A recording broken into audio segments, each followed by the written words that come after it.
अगर आप अपने चरम शिखर को छूना चाहते हैं तो आपको हर चीज से आशीर्वाद मिलना चाहिए। इस तरह जीने का एक तरीका मौजूद है। खुद को वाकई शानदार इंसान बनाने के लिए आपको यह देखना चाहिए कि इन साधनों का कैसे उपयोग करें।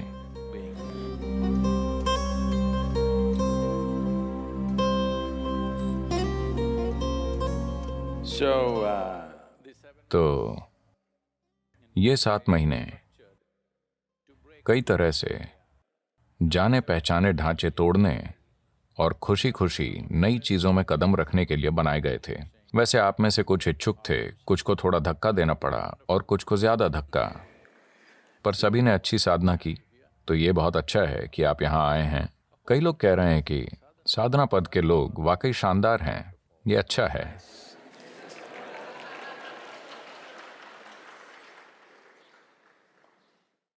क्योंकि इस मार्ग पर यह बहुत जरूरी है कि हर चीज और हर व्यक्ति आपको आशीर्वाद दे। जब आप जमीन पर चलें तो धरती आपको आशीर्वाद दे, ये प्राणी विकसित हो, क्योंकि आपको हर चीज की जरूरत होगी। अगर आप अपने अंतिम शिखर तक पहुंचना चाहते हैं तो आपको हर उस चीज की जरूरत होगी जो आपको मिल सकती है। तो ये बहुत जरूरी है कि हर कोई और हर चीज आपको आशीर्वाद दे। अगर आप जाकर एक पेड़ के नीचे बैठें तो पेड़ आपको आशीर्वाद दे। ऐसे जीने का एक तरीका मौजूद है। यही साधना है। साधना इसी के बारे में है, इतना ज्यादा तालमेल में होना। चाहे वो एक जानवर हो या पक्षी या पेड़ या घास का तिनका हो, वो सभी खुद ही आपसे निकटता महसूस करें, आपकी तरफ से नहीं, और वो आपके लिए जो बेहतरीन हो सके वो करें। कुछ लोग कहेंगे ये बकवास है, ऐसा कोई विज्ञान नहीं है।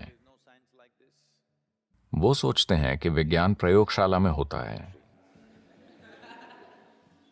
विज्ञान सृष्टि में हो रहा है।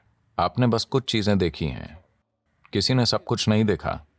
आपने कुछ ही चीजों पर ध्यान दिया है और आप उसे विज्ञान कहते हैं। लेकिन यह हो रहा है, जीवन घटित हो रहा है, प्रयोगशाला में नहीं, दुनिया में, ब्रह्मांड में।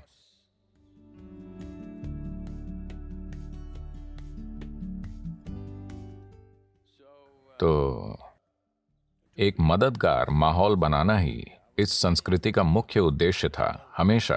कि एक आध्यात्मिक व्यक्ति का मतलब होता था कि उसे इस संस्कृति में तुरंत मदद मिलती थी।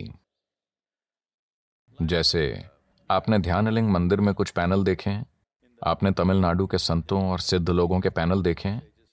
उनमें से एक यही दिखाता है, अगर किसी में आध्यात्मिक होने का कोई लक्षण है तो भले ही वो आपको मारना चाहे, आप खुद को नहीं बचाएंगे उस हद तक। यहां तक कि अगर लोगों के पास अपने या अपने बच्चों के लिए भोजन नहीं होता था और वो किसी को आध्यात्मिक मार्ग पर देखते थे तो पहले उसे भोजन देते थे, क्योंकि उन्हें लगता था कि वो अपने जीवन का हमसे बेहतर इस्तेमाल कर रहा है। हमें अपनी संस्कृति में ऐसा माहौल बनाना होगा। ऐसा नहीं है कि आज हम जाकर भोजन के लिए लोगों पर निर्भर रहने लगें।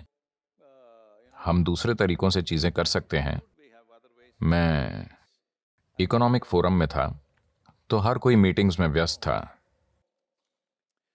हम एक मीटिंग से दूसरी मीटिंग में जा रहे थे। ये 5 दिन का पागलपन जैसा था। पर हर जगह कुछ कॉफी काउंटर थे और नाश्ते के काउंटर थे, वो वहां रखे हुए थे। लोग कभी भी जाकर खा सकते थे, क्योंकि लंच डिनर किसी चीज के लिए समय नहीं था। हम दिन भर लगे हुए थे।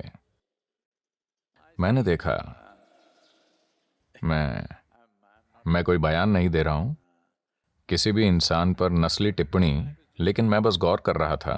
ज्यादातर लोग बस ऐसे आते थे, सभी सूट बूट वाले लोग। वो ऐसे आकर जो चाहते थे उठाते थे। अगर उन्हें पसंद नहीं आता तो वो बस उसे वहीं छोड़ देते, कूड़ेदान में डालकर चले जाते। भारतीय लोग थोड़ा पीछे खड़े होते और धीरे धीरे आगे जाते। जापानी लोग, सभी ऊंचे एग्जीक्यूटिव और वैसे लोग, वो ऐसे लोग नहीं थे जिन्हें आसपास घूमना नहीं आता। वो आते, काउंटर 5 फीट की दूरी पर था। जब वो वहां आते, वो इस तरह उठाते थे, नीचे झुककर। मैंने कई बार यह गौर किया।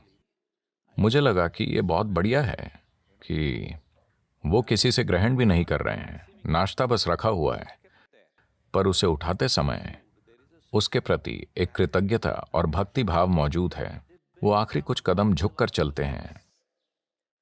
एक एक पूरी तरह से कॉरपोरेट माहौल में हर कोई सूट बूट में है, ठीक है? वो बस उनमें से हर कोई, वो इसे सचेतन होकर भी नहीं कर रहे, वो बस कर रहे हैं। मैंने ये बार बार देखा वहां बैठकर। जब भी कोई जापानी व्यक्ति कुछ लेने आता, वो झुककर आगे जाते और उठाते। मैंने सोचा कि हमें यही चाहिए कि हम जिस हवा में सांस लेते हैं, जो पानी हम पीते हैं, जो खाना हम खाते हैं, और धरती का हर दूसरा इंसान और हर दूसरा जीव जो हर पल किसी तरह से हमारे जीवन में मदद कर रहा है, उनके प्रति हमारे अंदर आभार की भावना आनी चाहिए। हेलो, आप जिंदा नहीं रह सकते थे। आप अपनी मूर्खतापूर्ण बुद्धिमत्ता के कारण जिंदा नहीं हैं। आप इसलिए जिंदा हैं क्योंकि ये सारी चीजें हर समय आपके लिए काम कर रही हैं। तो साधना का एक महत्वपूर्ण हिस्सा ये है कि आप कुछ नहीं जैसे हो जाएं। अगर आप कुछ नहीं बन सकते, तो कम से कम ब्रह्मांड में बाकी सभी लोगों से छोटे बन जाएं। हेलो, ये बहुत महत्वपूर्ण है। जब आपका व्यक्तित्व छोटा हो जाता है, तो आपकी उपस्थिति बहुत बड़ी हो जाती है। और दुनिया में हमें इसी की जरूरत है। हमें ऐसे लोग चाहिए जिनकी मौजूदगी बड़ी हो, ऐसे लोग नहीं जिनकी शख्सियत बड़ी हो और कोई भी उन्हें सहन नहीं कर पाए। तानाशाह, बहुत ज्यादा तानाशाह हैं। अगर मैं तानाशाह कहता हूं तो आप बेनिटो मुसोलिनी या एडोल्फ हिटलर के बारे में सोचते हैं। नहीं नहीं, तानाशाह हर जगह हैं। वो माता पिता के रूप में हैं, वो शिक्षकों के रूप में हैं, वो हर जगह मौजूद हैं। सौभाग्य से वो उनकी तरह काबिल नहीं हैं जिनका मैंने नाम लिया।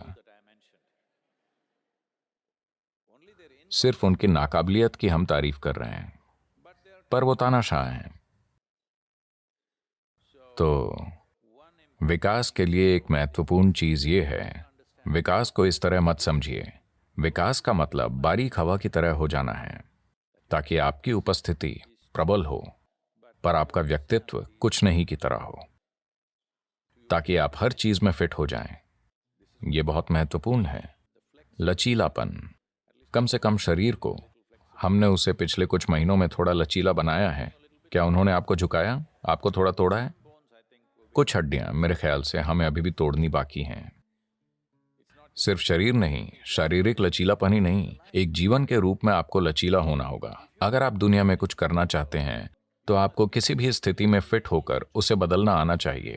अगर आप उसमें फिट नहीं होते हैं, तो आप बदल नहीं सकते। यही बात है।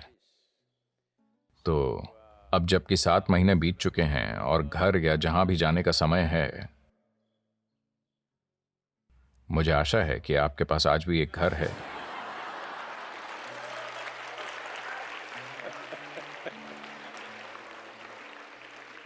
नहीं नहीं, मैंने बहुत जीवन देखा है। 7 महीनों में बहुत कुछ बदल सकता है। बहुत सी चीजें बदल सकती हैं, कौन जाने।